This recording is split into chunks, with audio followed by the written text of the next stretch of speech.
여러분 평안하십니까? 오늘도 말씀과 함께 주님의 은혜 가운데 거하시기 바랍니다. 오늘 말씀은 고린도 후서 8장입니다. 고린도 교인들이 회개하고 바울과의 관계를 회복하기를 바란다는 소식을 들은 바울은 오래전부터 계획했지만 한동안 미루어 두었던 일을 다시 언급하는데요. 바로 극심한 어려움 가운데 있는 예루살렘 성도를 돕기 위한 헌금입니다. 8장과 9장이 그 내용인데요.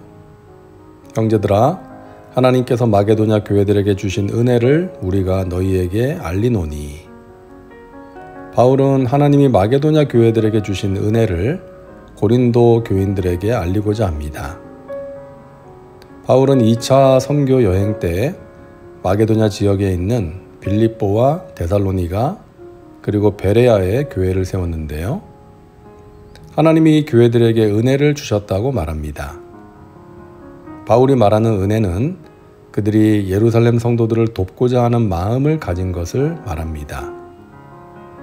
마게도냐 교회들은 자신들에게 복음을 전해준 예루살렘 교회에 진 영적인 빚을 나눔과 섬김으로 갚겠다는 마음을 가진 것입니다. 예루살렘의 성도들 중 상당수가 매우 가난했습니다. 게다가 핍박과 흉년도 끊이지 않았죠. 그런 예루살렘 교회를 돕고자 하는 것입니다. 고린도가 위치한 아가야 지역은 그리스에서 가장 부유한 지역인데 반해 마게도냐는 가장 가난한 지역이었습니다. 마게도냐 교회들도 풍요롭지 못했고 다른 교회를 도와줄 만한 형편이 아니었죠.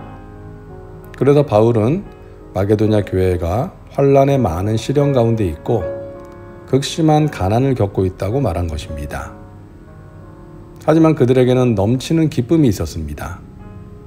자신들이 처한 어려운 환경 속에서도 예루살렘에 있는 더 어려운 형제 자매들을 도울 수 있다는 기쁨이었죠. 그리고 그들의 기쁨은 풍성한 연보로 이어진 것입니다. 바울은 예루살렘 교인들을 위한 마게도냐 교회들의 헌금에 대해서 세 가지를 말하는데요. 첫째, 마게도냐 교회들은 자신들이 가진 힘보다 더 많이 헌금했습니다. 옆에서 지켜보기 짠할 정도로 헌신적으로 많이 드린 것입니다. 둘째, 그들은 자원해서 헌금에 참여했습니다. 바울이 예루살렘 교인들의 어려운 형편을 말하며 그들을 돕기 위해 모금을 한다고 하자 마게도냐 교회들은 이 은혜로운 일, 즉 성도 섬기는 일에 참여할 수 있게 해달라고 바울에게 간절히 구했다는 것입니다. 바울이 얼마나 감동했을까요? 마게도냐 성도들은 가난한 중에도 풍요로운 사람들이었던 것입니다. 셋째, 마게도냐 성도들은 헌금을 드릴 때 하나님의 뜻에 따라 먼저 자신을 주게 되었습니다. 단지 돈만 전달한 것이 아니라 많은 기도와 감사로 이 일에 참여할 수 있게 허락하신 하나님께 온전히 헌신한 것입니다.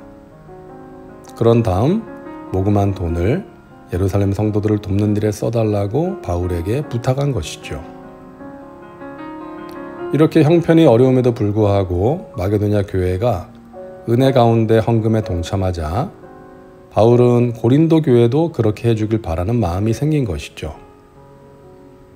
오직 너희는 믿음과 말과 지식과 모든 간절함과 우리를 사랑하는 이 모든 일에 풍성한 것 같이 이 은혜에도 풍성하게 할지니라.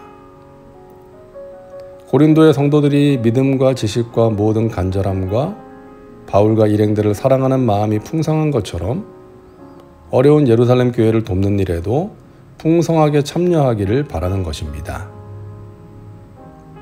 그리스도인들이 어려운 성도들을 위해 헌신할 때 모델로 삼아야 할 분은 바로 예수님이십니다. 우리 주 예수 그리스도의 은혜를 너희가 알거니와 부유하신 이로써 너희를 위하여 가난하게 되심은 그의 가난함으로 말미암아 너희를 부유하게 하려 하심이라. 예수님은 참으로 부유하신 분이지만 우리를 위해 가난하게 되셨습니다. 자신의 가난함으로 인해 우리를 부유하게 하신 것이죠. 하나님이신 예수님이 우리를 구원하시기 위해 모든 것을 비우고 종의 몸으로 이 땅에 오셔서 자신을 낮추시고 죽기까지 복종하신 것을 생각하면 우리가 주님께 드리는 그 무엇도 아깝지가 않은 것이죠.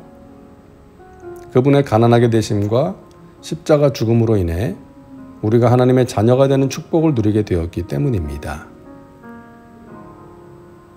바울은 헌금에 대해서 몇 가지를 당부하는데요. 첫째, 있는 대로 하라고 당부합니다.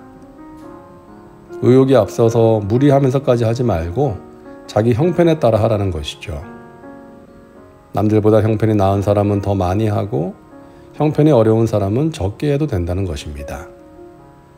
둘째, 마음으로 하라는 것입니다. 하나님은 우리의 마음이 담긴 예물은 받으시고 그렇지 않은 것은 받지 않으십니다. 누구에게 강요당해서 억지로 드리는 예물, 마음이 없이 습관적으로 형식적으로 드리는 예물은 받지 않으십니다. 액수에 상관없이 감사하는 마음으로 기쁨으로 드리는 헌금을 하나님께서 기쁘게 받으시는 것입니다. 오늘 말씀이 여러분의 헌금 생활에 조금이나마 도움이 되었기를 바랍니다. 저와 여러분의 헌금이 하나님께서 기쁘게 받으시는 헌금, 어려운 가운데 있는 개인과 교회를 돕는 귀한 헌금이 될 수 있기를 간절히 바랍니다. 기도합니다. 사랑과 은혜가 풍성하신 하나님, 오늘도 말씀과 함께 살게 하시니 감사합니다. 어려운 가운데 있는 자들을 외면하지 말게 하시고 우리가 가진 것으로 도울 수 있게 하옵소서. 우리가 매주 드리는 헌금이 감사하는 마음으로 기쁨으로 드리는 예물, 하나님께서 기뻐 받으시는 예물 되게 하옵소서. 예수님의 이름으로 기도하옵나이다. 아멘. 오늘도 말씀과 함께 은혜 가운데 거하시기 바랍니다. 여러분 사랑하고 축복합니다.